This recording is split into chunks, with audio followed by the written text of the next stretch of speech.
तो इस पर हम लोग चर्चा करेंगे और मोटा मोटी लगातार हम लोगों की नज़र है कि किस तरीके से हम लोग आने वाला समय में लॉकडाउन का पालन करेंगे, कहाँ छूट देनी है, कहाँ नहीं देनी है।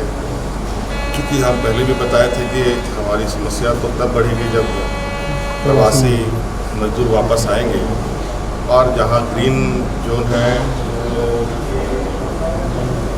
तुरंत उसको ऑरेंज रेड में कन्वर्ट भी हो रहा है। और इसको ध्यान में रख करके हम लोग निर्णय लेंगे, क्योंकि ये भी निर्णय लेना जरूरी है कि किस सारी चीज़ें थम सी गई हैं, उसमें गति कैसे आएगी। अब तो नए सिरे से सोचना है कई चीज़ों का, इसलिए अभी मैं खुद ही पदाधिकारियों के साथ बैठक करके ये आज शाम तक देखिए, हमने जो लगातार आप लोगों के माध्यम से ये जानकारी प्राप्त हो रही थी कि सड़कों पर लोग चल भी रहे हैं और मर भी रहे हैं, कोई एक्सीडेंट से मर रहा है, कोई भूख से मर रहा है, ये बहुत दर्दनाक स्थिति बनी है और बन भी रही है। अभी भी लगातार ये चीज़ें जारी है। तो हमने ये स्पष्ट रूप से अपने प्रशासनिक महकमे को निर्देश दिया कि राज्य के अंदर कोई भी व्यक्ति पैदल ना चले, चाहे वो किसी भी राज्य का। और हमने उनको सुरक्षित स्थान पर पहुंचाकर उनको खाने पीने की व्यवस्था कर उनके गंतव्य स्थान तक पहुंचाने का निर्देश दिया है। और साथ में फिर भी राहगीर कहीं ना कहीं इतनी बड़ी संख्या में देश में जिस तरीके से प्रवासी निकल पड़े हैं अपने घरों की ओर, ना जाने किस गली मोहल्ले से निकल जाएं, किस रास्ते से आ रहे हैं पता नहीं चल रहा है। तो इसलिए हमने हाईवेज़ में भी जो हम लोगों का सामुदायिक किचन है उसको भी चलाने का निर्देश दिया है और वहाँ पर राहगीरों को मुफ्त भोजन देने का भी निर्देश दिया है। पानी की पूरी उपलब्धता हो, छायादार जगह हो जहाँ पर लोग थोड़ी देर आराम भी कर पाएँ।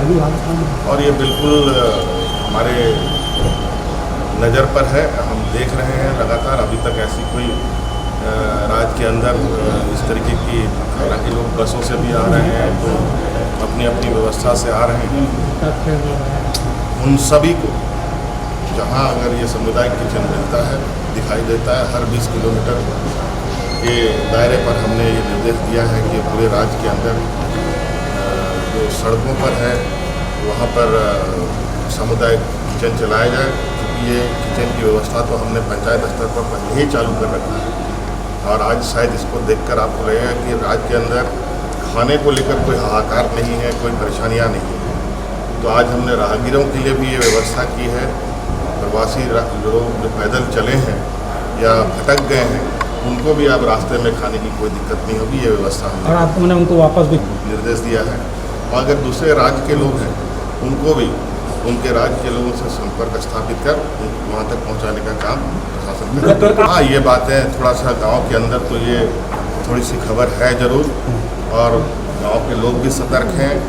हमने इस विषय पर जो सामाजिक पुलिसिंग की भी जो आपके सामने बात रखी है और उन लोगों से आग्रह किया है कि आप लोग बिल्कुल जो भी लोग बाहर से आएंगे उनके प्रति एक आप लोग स्नेह का भाव रखें। कोई भी किसी भी तरीके का कोई ऐसा अभद्र व्यवहार ना हो जो हमें शर्मसार करे। और आप प्रसाद अगर आप लोगों की सुरक्षा में कोई चूक होती है तो ये निश्चित रूप से गांव के लिए, लोगों के लिए बहुत तकलीफदेह होगी। तो इसके लिए आप प्रशासनिक व्यवस्था की मदद ले सकते हैं। और आज हमने पंचायत स्तर पर भी क्वारंटाइन का व्यवस्था कर रखा है, जहां गांव के ही लोग अपने गांव के लोगों की देखभाल कर रहे हैं और ये बहुत बेहतर तरीके से चल रहा है।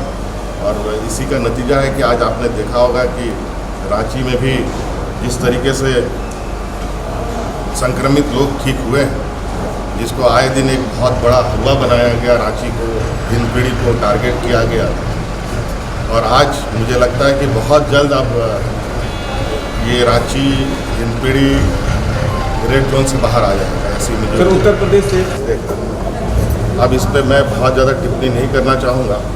जहाँ हमें कोई ऐसी खबर मिलती है तो उस खबर पर हम तुरंत संज्ञान लेते हैं और उस पर हम लोग आगे कार्रवाई करते हैं। और आज आपने देखा होगा कि उन मजदूरों को फिर एकदम सम्मानजनक तरीके से उनके गांव तक पहुंचाने का भी काम किया गया। जो बीमार हैं, जो ये जिनको चोटें लगी है, उनके लिए भी व्यवस्था है। और हमने घोषणा भी किया है कि जो जिनकी मृत्यु हो गई है उनको 4 लाख रुपए प्रति व्यक्ति दिया जाए और जो घायल है उसको 50,000 रुपये आपके ट्वीट पे के लिए घर वापसी के लिए गाड़ियों तो छोड़िए, इनकी मृत्यु होने के बाद भी एम्बुलेंस उनको उपलब्ध नहीं होता है। ये इससे बड़ा दुर्भाग्य और कुछ नहीं हो सकता है। हम अपने संसाधनों से जितना सहूलियत देने का प्रयास है हम देने का काम कर रहे हैं।